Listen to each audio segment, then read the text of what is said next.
विफाकी काबीना ने 27वीं आईनी तरमीम की मंजूरी दे दी। वज़ीर आज़म शहबाज शरीफ ने बाकू से बजरिया वीडियो लिंक काबीना इजलास की सदारत की।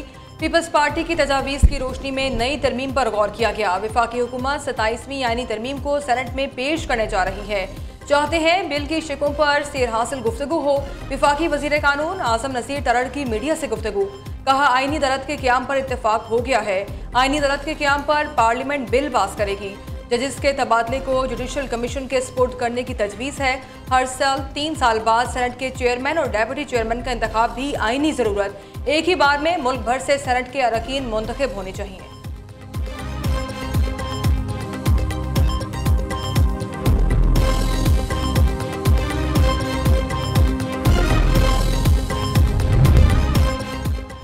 विफाकी काबीना से मंजूरी के बाद मुसव्वदा आज ही सेनेट में पेश किए जाने का इम्कान। सेनेट इजलास का 8 नकाती एजेंडा जारी कर दिया गया है। एजेंडे में 27वीं आईनी तरमीम शामिल नहीं। एजेंडे के मुताबिक इजलास में वज़ीर कानून आज़म नज़ीर तारड़ 2021-22 की इस्लामी नज़रियाती कौंसिल की सालाना रिपोर्ट पेश करेंगे। वज़ीर ख़जाना मोहम्मद औरंगज़ेब 2024-25 की state bank board of directors की सालाना रिपोर्ट पेश करेंगे।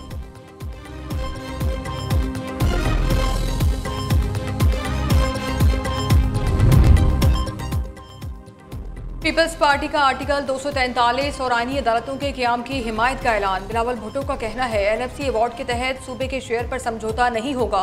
मुजवज़ा आईनी तरमीम के 3 निकात पर CEC इजलास में इत्तेफाक हुआ। जज ट्रांसफर के लिए जुडिशल कमीशन के साथ चीफ जस्टिस की राय भी ली जाए। आईनी अदालत के साथ चार्टर ऑफ डेमोक्रेसी के दीगर निकात भी शामिल किए जाएं। गैर जमाती बल्दियाती इंतखाबात की मुखालफत करते हैं।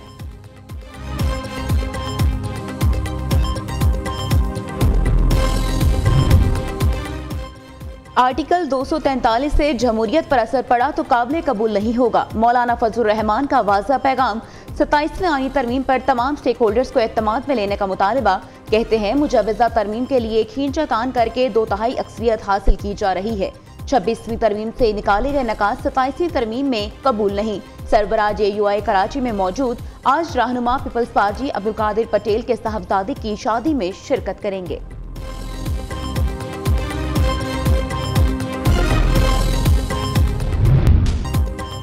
इस्तांबुल में पाक अफगान मुज़ाकरात में डेडलॉक। वज़ीर दिफा ख्वाजा आसिफ का कहना है मुज़ाकरात खत्म हो चुके, पाकिस्तानी वफ्द वापस आ चुका। मुज़ाकरात के अगले दौर का अब कोई प्रोग्राम नहीं।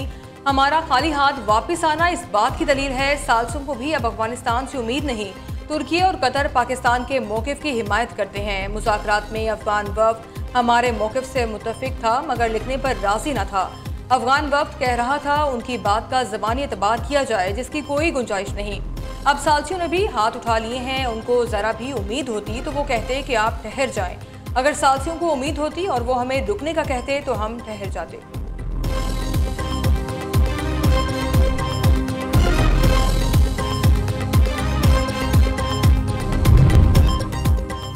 पाकिस्तान अपने असूली मौक़िफ़ पर कायम है। अफगान सरजमीन से होने वाली दहशतगर्दी पर काबू पाना अफगानिस्तान की जिम्मेदारी है।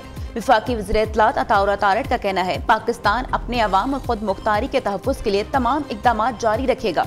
पाकिस्तान अफगान अवाम के लिए एक पुरअमन मुस्तक़बिल का ख्वाहिशमंद है। पाक अफगान मुज़ाकरात में सालसी पर तुर्किया और कतर के शुक्रगुजार हैं।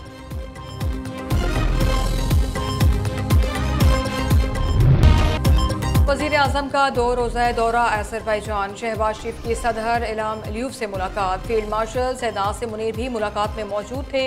2 तरफ़ा ताल्लुकात, तिजारत, सरमायाकारी, तवानाई और दिफा के शोबों में कसीरुल जहती ताउन को मज़ीद मजबूत बनाने पर इत्तेफाक। वज़ीर आज़म ने अज़रबैजान की हुकूमत और अवाम को यौम फतह पर मुबारकबाद दी। शहबाज शरीफ ने इल्हाम अलियव को दौरे पाकिस्तान की दावत दी जिसे उन्होंने कबूल कर लिया।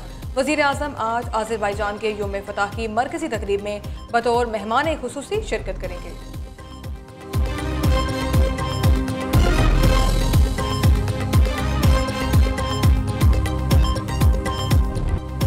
पाकिस्तान और जनूबी अफ्रीका आज फैसला कुन मार्के में टकराएंगे। दोनों टीमें दोपहर 3 बजे फैसलाबाद स्टेडियम में मद्दे मुकाबला आएंगी। मैच से कबल कौमी टीम ने प्रैक्टिस सेशन में हिस्सा लिया। खिलाड़ियों की बैटिंग, बॉलिंग और फील्डिंग की मशकें। 3 मैचों की सीरीज 1-1 से बराबर है। पहले मैच में पाकिस्तान ने मेहमान टीम को 2 विकेटों से शिकस्त दी। दूसरे वनडे में जनूबी अफ्रीका की ने ग्रीन शर्ट्स के खिलाफ 8 विकेटों से कामयाबी हासिल की।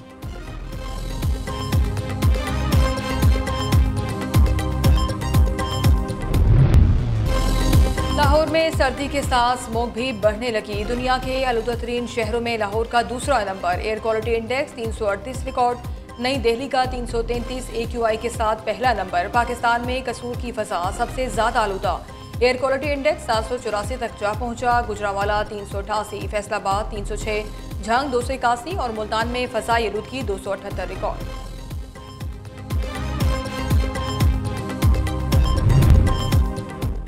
कोहिस्तान करप्शन स्कैंडल एहतसाब अदालत पेशावर ने गिरफ्तार मुलजिम ज़ियाउर रहमान को जिस्मानी रिमांड मुकम्मल होने पर जेल भिजवा दिया। नैब प्रोसिक्यूटर ने अदालत को बताया मुलजिम AG ऑफिस का मुलाजिम है।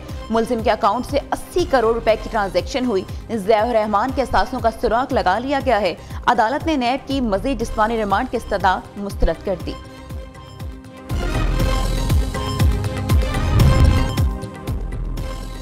दीना में GT रोड सुहावा के करीब 2 ट्रक आपस में टकरा गए। हादसे में 2 अफराद जान बहक। रेस्क्यू जराये के मुताबिक दोनों ट्रक रावलपिंडी की जानिब जा रहे थे।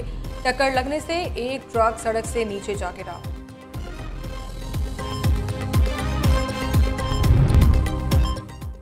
गजा में नस्लकुशी इंसानियत के खिलाफ जराइम। तुर्की ने नेतन्याहू के वारंट गिरफ्तारी जारी कर दिए। इस्तांबुल के प्रोसिक्यूटर के मुताबिक मजमूई तौर पर 37 इसराइली ओहदेदारों के वारंट जारी किए गए।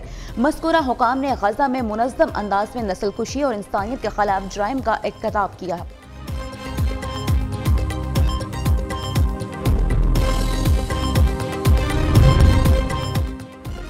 इसराइली आर्मी चीफ का गजा में तमाम सुरंगों को फौरी तबाह करने का हुक्म। इसराइली फौज के सरबराह लेफ्टिनेंट जनरल अयाल ज़मीर का कहना है सुरंगों में इसराइल के खिलाफ खुफिया सरगर्मियां चल रही हैं। दूसरी तरफ सेहोनी फौज की जानिब से जंगबंदी माहिदे की मुसलसल खिलाफ वर्जियां जारी।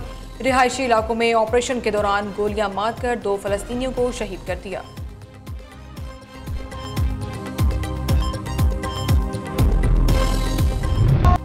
मुजफ्फरगढ़ में थल जीप रैली के स्टॉक कैटेगरी के मुकाबले जारी। दुश्वार गुजार रास्ते रेसर्स के लिए कड़ा इम्तिहान। 200 किलोमीटर के ट्रैक पर 55 रेसर्स अपनी महारत का मुजाहरा कर रहे हैं। शायकीन की बड़ी तादाद मौजूद।